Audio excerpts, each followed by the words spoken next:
Hey yo yo yo! Salut les turfeuses, salut les turfeurs! Bienvenue pour un nouveau pronostic de Benoît Requin. Ok, place au pronostic du quintet du lundi 3 février, direction Cagnes-sur-Mer pour le prix de Grasse plat.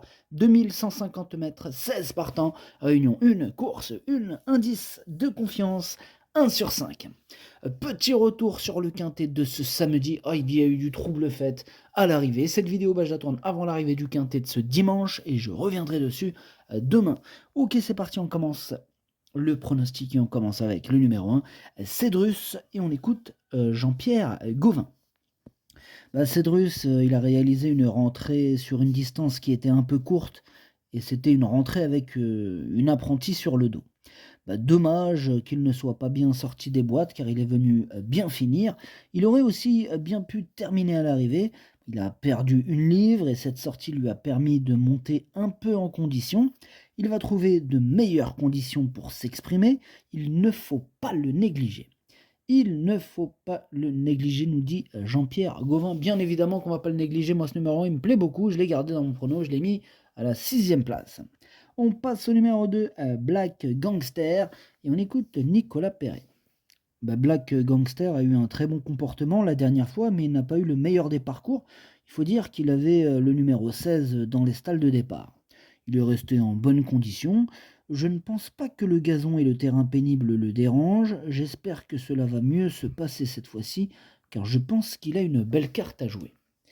Ok, merci Nicolas Perret. Lui aussi me plaît bien ce numéro 2, hein. Attention à lui, faudra pas le négliger, hein. Il a toutes les chances de terminer à l'arrivée de ce quintet.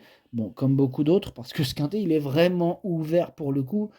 Ils peuvent quasiment tous terminer à l'arrivée de ce quintet. Ça va partir en smooth.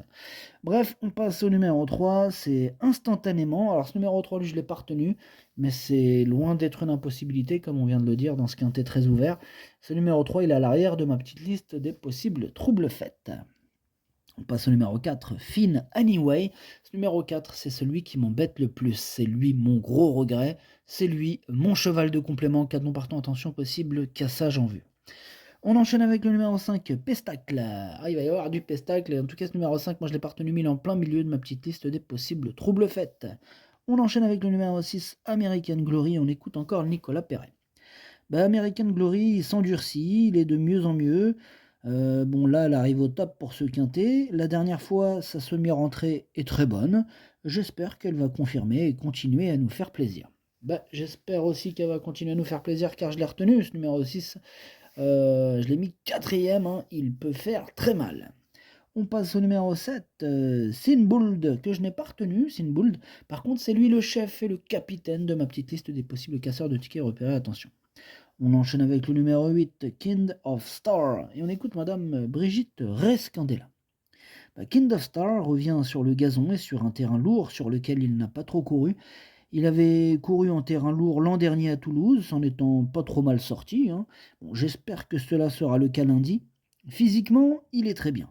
Le terrain reste le petit point d'interrogation, mais depuis sa tentative toulousaine, il a gagné en maturité et en force, donc on espère que cela se passera bien. Ah, moi, il m'a tapé dans les numéro 8, Kind of Star. Je pense que ça pourrait être lui la star de ce quintet lundi. C'est lui que j'ai décidé d'installer en tête. On passe au numéro 9, Luna Rock. On écoute Louis Baudron. Luna Rock est régulière. Depuis qu'on lui a mis les œillères australiennes, elle est plus à son travail. Elle est dans sa catégorie et je pense qu'elle est prise à sa valeur. Comme le terrain sera bien souple, elle devrait s'accommoder du raccourcissement de la distance. Elle devrait terminer à l'arrivée. Gagner, c'est une autre paire de manches, mais logiquement, elle doit être dans les 5 premiers. Logiquement, oui, mais est-ce qu'il y a de la logique en plat? Pas vraiment. En tout cas, ce numéro 9, il me plaît tout de même beaucoup. Fait partie de mes préférés, je l'ai mis 3e. Mais je compte pas sur la logique, hein, pour ce quintet. Non. La logique, non, pas trop. Bref, on passe au numéro 10, Lavandin, et on écoute Mathieu Pitard. Écoutez, Lavandin, bien travaillé en vue de cette épreuve et adore les terrains pénibles. Il fait preuve de régularité et reste sur une bonne tentative. Il devrait fournir une bonne valeur ici.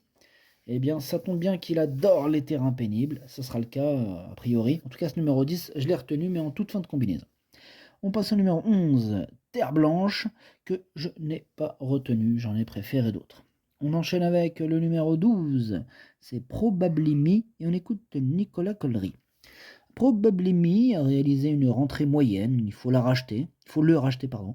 J'attendais un bon résultat de sa part ce jour-là et on a été un peu déçus. Sa course a été trop mauvaise, pour être exact. Il s'était bien comporté à Cagnes l'hiver dernier et il faut probablement oublier sa dernière course. Ouais, moi je l'oublie totalement sa dernière course puisque je l'ai gardé en bon rang, en très bon rang, à la 2e place de mon prono. On passe au numéro 13, Cocktail Dress, que je n'ai pas retenu. C'est un regret, il m'embête celui-là. C'est mon 2e cheval de complément cadeau partant, attention. On passe au numéro 14, Belle de Saba, et on écoute encore Nicolas Perret. Il est partout, Nicolas, aujourd'hui. Ah ouais, je suis partout. Écoutez, Belle de Saba a eu un bon comportement au dernier lieu, mais le terrain n'était peut-être pas assez lourd pour elle. En effet, c'est vraiment une spécialiste des pistes pénibles. Là, elle devrait avoir son terrain.